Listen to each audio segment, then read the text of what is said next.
Assalamualaikum warahmatullahi wabarakatuh. Waalaikumsalam warahmatullahi wabarakatuh. Selamat pagi teman-teman semua. Pagi, Kak. Oke, di sini saya mengucapkan terima kasih pada teman-teman sekalian yang sudah bisa hadir untuk mengikuti konseling kelompok pada hari ini. Sebelum kita mulai kegiatan hari ini, marilah kita berdoa agar semua dilancarkan. Dari teman-teman sekalian, apakah ada yang ingin memimpin doa? Saya, Kak. Oke, silahkan.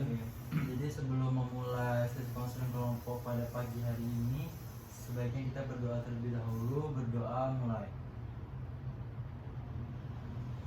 Doa selesai. Sudah, Kak. Ya, terima kasih ya yang sudah memimpin doa. Sebelumnya siapa yang sudah pernah mendengar tentang konseling kelompok ini? Belum, Kak. Belum ada semua ya? Iya. Oke, di sini saya akan jelaskan. Konseling kelompok ini adalah proses di mana pemberian bantuan kepada individu dalam setting kelompok dengan memanfaatkan dinamika kelompok yang dipimpin oleh seorang konselor sebagai fasilitator.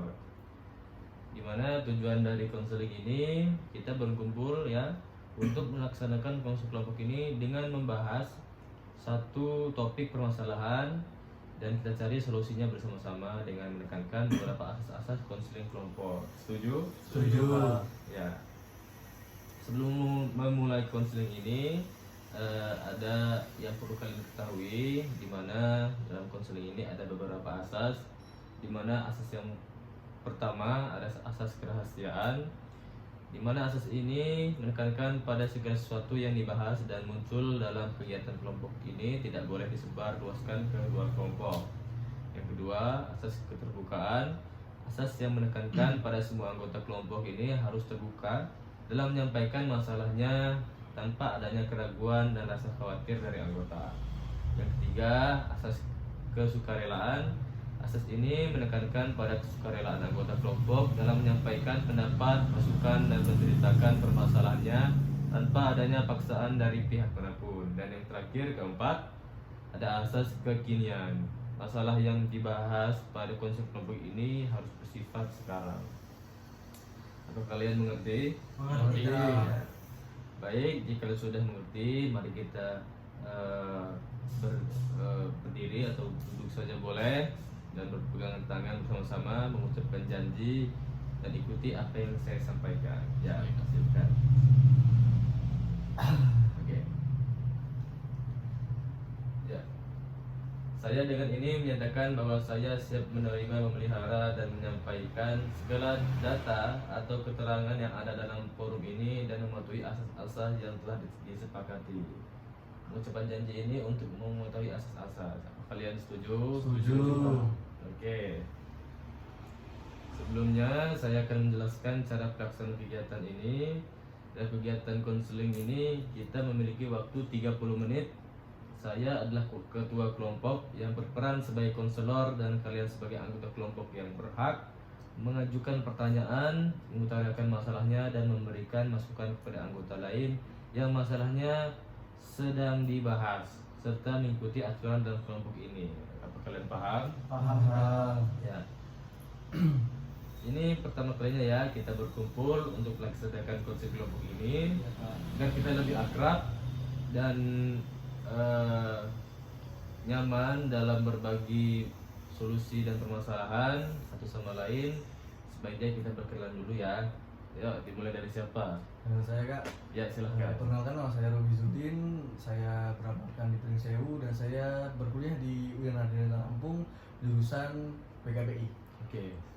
Kak, jadi saya perkenalkan, nama saya Nanda Saputra. Saya beralamatkan di Lampung Barat dan saya berkuliah di Universitas Negeri Raden Intan Lampung dan saya memiliki jurusan. Ada baiknya kita berkenalan dulu karena ini adalah konseling yang pertama kali bagi kalian ya.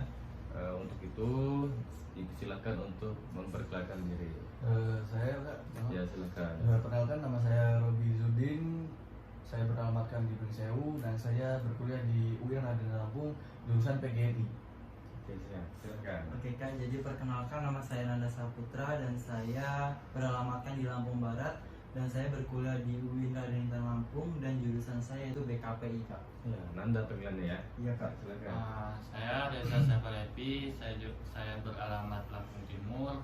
Saya juga kuliah di Universitas Negeri Raden Intan Lampung, sama jurusannya seperti Nanda, BKPI. Oke, silakan Robi, Nanda dan Reza ya. Iya Kak. Oke, dari di sini siapa yang bisa menyebutkan asas-asas yang tadi saya sebutkan? Ada yang bisa? Saya Kak. Oh ya, silakan Anda. Jadi asas-asas yang sudah disebutkan tadi itu yang pertama ada asas kerahasiaan, asas yang menekankan pada segala sesuatu yang akan kita bahas dan muncul dalam kegiatan konseling kelompok ini tidak boleh disebarluaskan di luar kelompok ini Kak. Yang kedua itu asas keterbukaan, asas yang menekankan pada semua anggota kelompok harus terbuka dalam menyampaikan masalahnya tanpa adanya keraguan dan rasa khawatir dari anggota lainnya Kak. Yang ketiga asas kesukarelaan, asas yang menekankan pada kesukarelaan anggota kelompok dalam menyampaikan pendapat, masukan dan menceritakan masalahnya tanpa adanya paksaan dari pihak manapun. Dan yang terakhir itu asas kekinian Kak. Masalah yang dibahas pada konseling kelompok ini adalah masalah yang bersifat sekarang Kak. Cukup Kak. Ya, sip. Bagus sekali Nanda. Ya, untuk teman-teman sekalian, apakah dipersilahkan untuk mengemukakan masalahnya satu persatu ya? Saya Kak, Ya, Robi.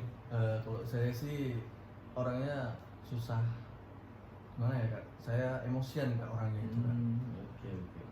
Oke, kalau dari saya masalah saya ingin saya ceritakan itu lebih ke pemalu Kak. Malu ya, Pemalu, Robi. ya. Kalau Reza?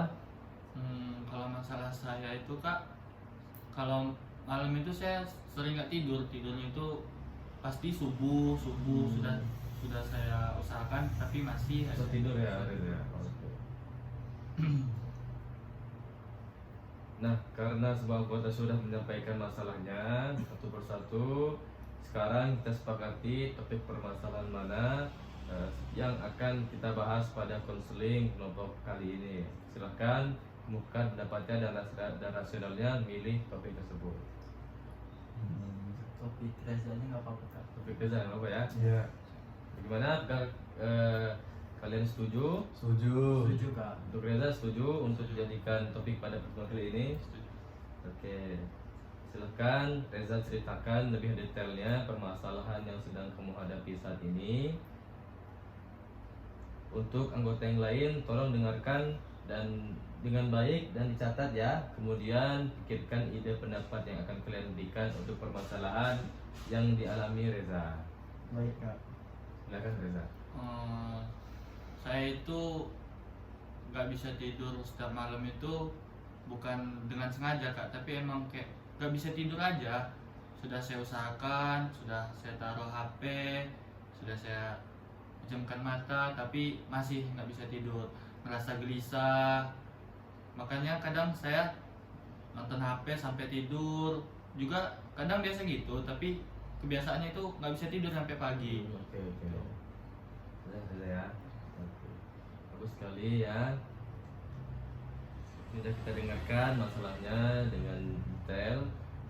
Silahkan anggota yang lain bisa dikemukakan pendapat atau syarat atau masukan untuk teman kita ini agar masalahnya dapat kita atasi bersama-sama. Silahkan dimulai dari Robi.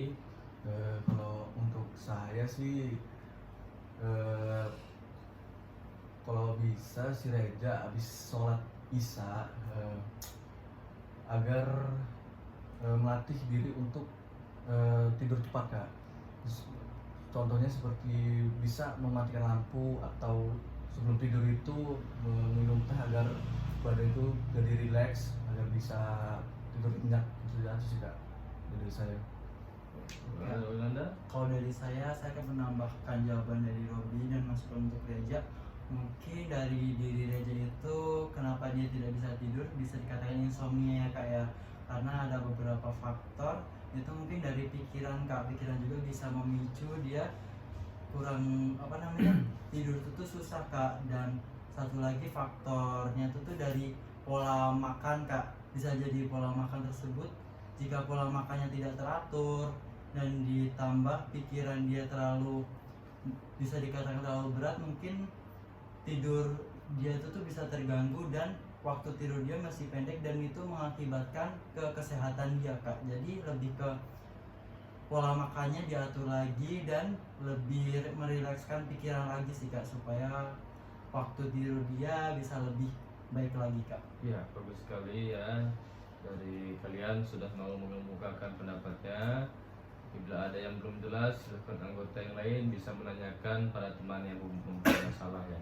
Sedikit tambahan dari saya untuk Reza dan untuk teman-teman sekalian, untuk permasalahan ini saya sarankan untuk bangun lebih awal, kemudian memaksimalkan kegiatan pada siang hari, entah itu berolahraga, entah itu melakukan aktivitas sehari-hari, dan kemudian benar yang disampaikan oleh Robi tadi, habis sisa itu kita jangan megang HP, karena HP itu mendistract kita untuk tidak ngantuk ya gitu Reza.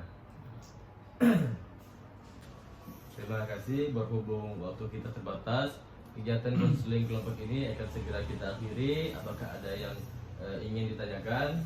Cukup Kak. Cukup ya. Namun sebelum kita akhiri, saya ingin mendengarkan pesan dan kesan dari Reza ya terkait masalah yang kita bahas tadi. Kalau dari saya sudah merasa lega. Dari Robi, dari Nanda sudah mengasih saran tadi, dari kakak juga. Yang mudah-mudahan saya besok atau kedepannya bisa lebih mengatur waktu biar tidak begadang gitu. Itu aja sih, Kak. Terima kasih. Reza, bagaimana perasaannya setelah menyampaikan masalahmu ini? Sudah cukup lega, Kak. Alhamdulillah ya. Saya juga senang sekali mendengar kamu merasa lega setelah mengikuti konseling kelompok ini. Ya, terima kasih Reza. Saya senang kalau Reza sudah merasa lega. Untuk konseling kelompok ini selanjutnya kita ketemu lagi di minggu depan ya. Iya Kak. Untuk membahas permasalahan anggota kelompok yang lain. Apakah setuju? Setuju. Oke. Sebelum kita akhiri, mari kita berdoa terlebih dahulu karena sudah diberikan kelancaran melaksanakan kegiatan berdoa dimulai. Berdoa selesai. Terima kasih teman-teman sekalian karena sudah meluangkan waktunya. Saya senang sekali mau berpartisipasi dalam konseling kelompok ini. Saya akhiri, saya tutup dengan selamat pagi. Wassalamualaikum warahmatullahi wabarakatuh. Waalaikumsalam warahmatullahi wabarakatuh. Terima kasih Kak. Terima kasih kembali.